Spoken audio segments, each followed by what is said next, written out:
Thank you, Mr. Chairman. Welcome to the committee, welcome to your families, and thank you for your willing to serve our country. As Inspectors General of Agriculture and Health and Human Services, you play a critical role in assuring the integrity and effectiveness of our government.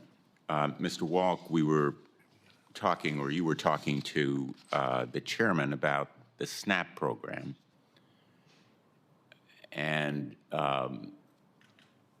we understand, or we've heard, that the Secretary of Agriculture has said that there has to be reapplication on the part of all current SNAP recipients now. Is that your understanding? Senator, I have only read that in the news in the same way. I have not had any conversations with the Secretary or... But you're a senior advisor to her, That's correct? right. And you haven't heard anything about it? I generally would say I know what has been reported, and I understand that to be accurate. There is no legal requirement that all of the current SNAP beneficiaries reapply as though they hadn't been receiving SNAP benefits, is there? Senator, my understanding is that there's a requirement for recertification, but in terms of taking folks off unless they reapply, I don't know that there's a requirement for that. There is none, correct? Not that I'm aware of. Okay. And the recertification is different from the application process, correct? It is. Recertification is done periodically every 6 months, depending on what the state decides is appropriate. Yes.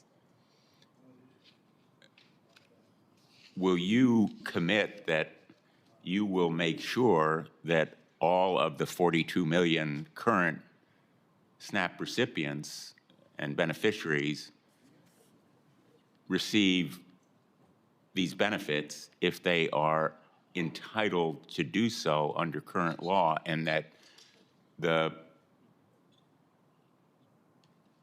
approval process is done expeditiously and timely so that they get those benefits as they need them to put food on the table?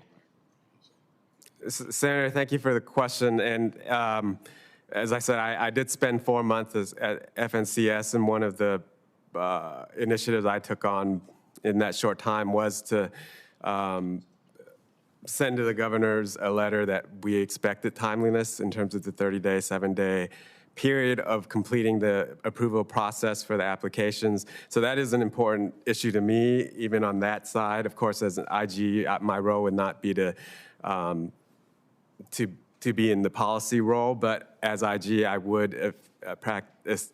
If there are delays, it would be your responsibility to assure that the approvals are done in a timely and important way, because people depend on the SNAP benefits literally to feed their children, correct? Senator, I agree that the IG should continue to practice effective oversight over the SNAP application process. And if I come to you as a member of the Senate and I say the information available to me is that there are delays and bureaucratic hang-ups, you would look into it, correct?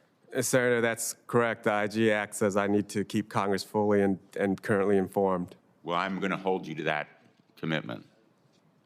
Let me ask you about foodborne illness. There was an incident involving boar's head contamination with listeria that caused 60 people to be hospitalized and 10 tragically to lose their lives.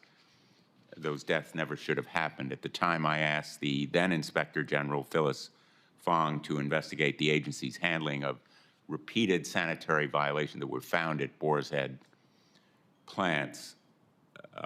As far as I know, the investigation is still ongoing. Can you confirm that fact? Senator, I did not know, but I can take a look at that and get back to your staff. If you could, I'd appreciate it. If it is ongoing, will you commit to ensure that the Office of Inspector General will continue to independently investigate this incident and hold Boar's Head accountable for its role in the outbreak? Yes, Senator. Let me ask you, Mr. Mr. Bell, what assurance can you give us on this committee that you will be independent? I know that you've been asked about this issue before, that you will be independent of the leadership of the Department of Health and Human Services in light of your statements and your political involvement on some of the issues that come before the department. Senator, thank you for that question.